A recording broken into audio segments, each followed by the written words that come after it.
दोस्तों, एक बहुत बड़ी खबर आ रही है और इस खबर को सारे सबूतों के साथ आपके सामने रखने की कोशिश करूंगा, क्योंकि कई सारे लोग ऐसे होते हैं जिनको यकीन नहीं होता है ऐसी खबरों को सुनने के बाद। ईरान के 10 बड़े लीडर को इजराइल ने दमिश्क के अंदर एयर स्ट्राइक करके मार दिया है। पहले आपको सबूत दिखा देता हूं, उसके बाद पूरी खबर क्या है वो आपको बताऊंगा। यह दावा द जेरूशलम पोस्ट इसने भी किया है, साथ ही साथ सऊदी अरब का एक अखबार है अल अरबिया न्यूज, उसने भी इस बात का दावा किया है। सऊदी अरब का एक और अखबार है अल हदात, उसने भी यह दावा किया है कि इजराइल ने दमिश्क के एयरपोर्ट पर एयर स्ट्राइक की, हमले किए, जिसमें ईरान के 10 बड़े नेता मारे गए। पूर्वी सीरिया के दमिश्क एयरपोर्ट पर किए गए इजराइल की तरफ से हमले में आईआरजीसी के जो एक कमांडर हैं नर्ट रशीद, वो भी बुरी तरह से घायल हो गए हैं। जिस वक्त इजराइल ने दमिश्क एयरपोर्ट पर हमला किया उस वक्त आईआरजीसी के ये 11 बड़े नेता एक हाई रैंकिंग डेलीगेशन को रिसीव करने गए थे। कुछ बड़े नेताओं का प्रतिनिधिमंडल वहां पर पहुंच रहा था। उसके स्वागत में आईआरजीसी के 11 बड़े नेता दमिश्क के एयरपोर्ट पर पहुंचे थे। वहीं पर इजराइल ने एयर स्ट्राइक कर दी, हमले कर दिए और ईरान के 11 बड़े नेताओं की मौत हो गई। उनके जो एक कमांडर हैं वो बुरी तरह से घायल हैं।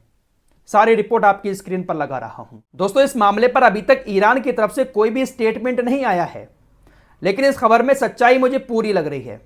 अगर आपको ठीक से याद हो तो आज सुबह की वीडियो में और कल की वीडियो में मैंने आपको एक जानकारी दी थी।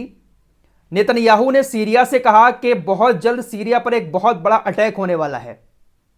आज सुबह की वीडियो में मैंने आपको जानकारी दी कि सीरिया पर दमिश्क के अंदर इजरायली सेना ने अटैक कर दिया है। तो वो जो अटैक था वो यही वाला अटैक था। दमिश्क के एयरपोर्ट पर ही इजराइल की वायुसेना ने हमला किया था।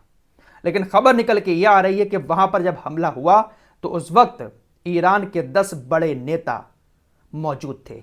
आईआरजीसी के नेता, इस्लामिक रेवोल्यूशनरी गार्ड फोर्स जो है उसके 11 बड़े नेता और एक कमांडर थे। कमांडर घायल हो गए हैं। तो कल भी मैंने आपसे यह बात कही थी कि ईरान भी इजराइल को बड़ी बड़ी धमकियां देता है, वहीं इजराइल भी ईरान को धमकियां देता है। लेकिन फर्क इतना है कि ईरान धमकियां देने के बाद चुप होकर बैठ जाता है, वहीं इजराइल धमकियां देने के बाद अटैक कर देता है। भाई, इससे बड़ा अटैक और क्या हो सकता है।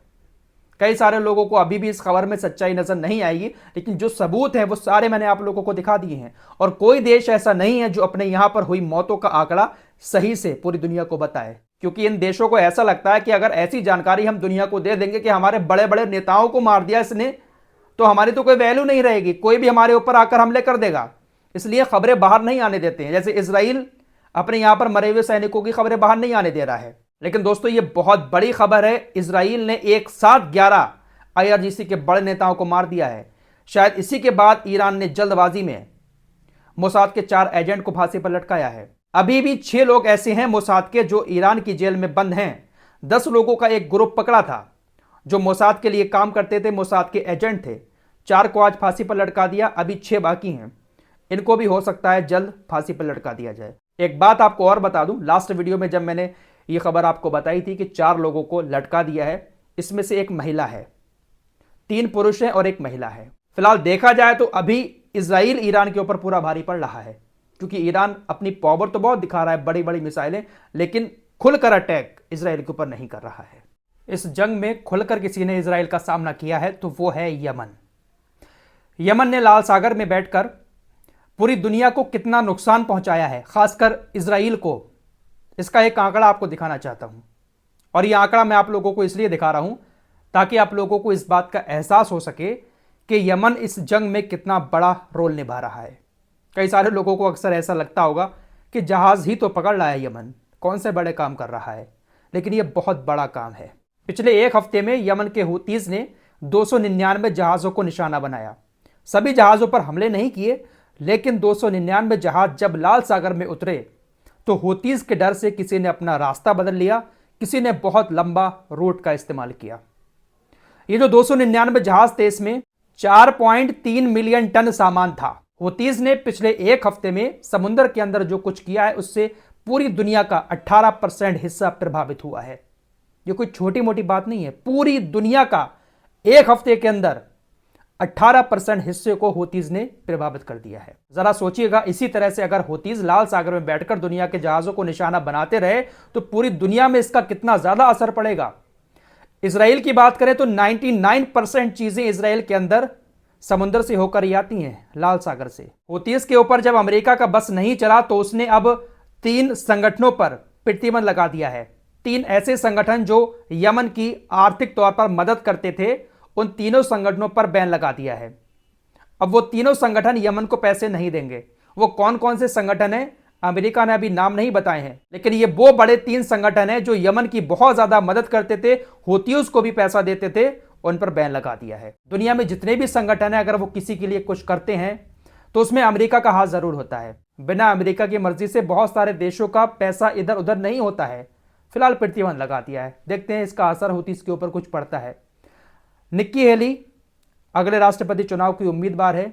यह भी एक नंबर की मूर्ख और चुड़ैल औरत है। ये अगर चुनाव जीतकर अमेरिका की राष्ट्रपति बन गई तो ये तो और भी बड़ी वाली डायन है। इसकी तरफ से भी गाजा को लेकर ऐसे ऐसे जहरीले बयान आ रहे हैं कि जिसको सुनने के बाद कानों में खून निकल आएगा। इसने एक पोस्ट किया कि हमास के द्वारा एक अमेरिका के नागरिक की और हत्या कर दी गई है। किसी तरह का कोई इसने सोर्स नहीं दिखाया, बस लिख दिया मुंह उठाकर, और रोजाना ये इस तरह की बातें लिख रही है।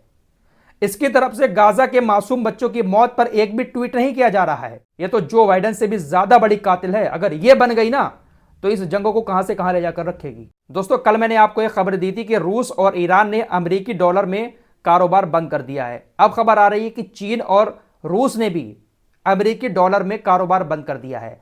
चीन अगर रूस से कुछ खरीदेगा तो अपनी लोकल करेंसी में खरीदेगा, वहीं रूस अगर चीन से कुछ खरीदेगा तो वो भी अपनी लोकल करेंसी में खरीदेगा। डॉलर का लेन देन बंद कर दिया है और यह कहीं ना कहीं अमेरिका को बहुत बड़ा झटका है, क्योंकि चाइना ने अगर दुनिया के देशों से डॉलर में कारोबार बंद कर दिया तो अमेरिका को बहुत बड़ा इसमें नुकसान होगा। दोस्तों, आज जुमे का दिन था। इजरायली सेना ने अल-अक्सा मस्जिद के चारों तरफ अपनी फोर्स को तैनात कर रखा है।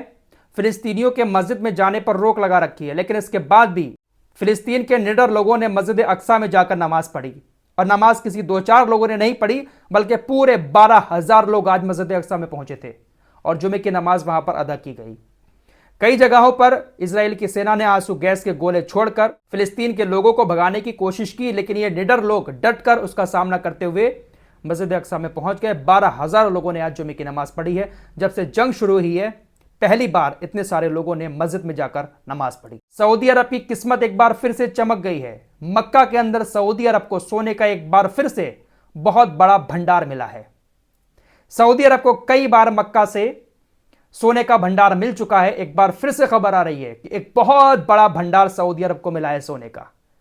सऊदी अरब की किस्मत जो है ना, मक्का से चमकती रहती है। मक्का मदीना की जमीन ऐसी है जिसने सऊदी अरब को मालामाल कर रखा है। मक्का मदीना की सरजमीन कभी तेल के रूप में सोना उगलती है तो कभी सोने के पूरे पूरे भंडार सऊदी अरब की सरकार को मिल जाते हैं। फिलहाल इस रिपोर्ट में इतना ही। मिलते हैं एक और नई वीडियो के साथ, तब तक के लिए अपना ख्याल रखिए।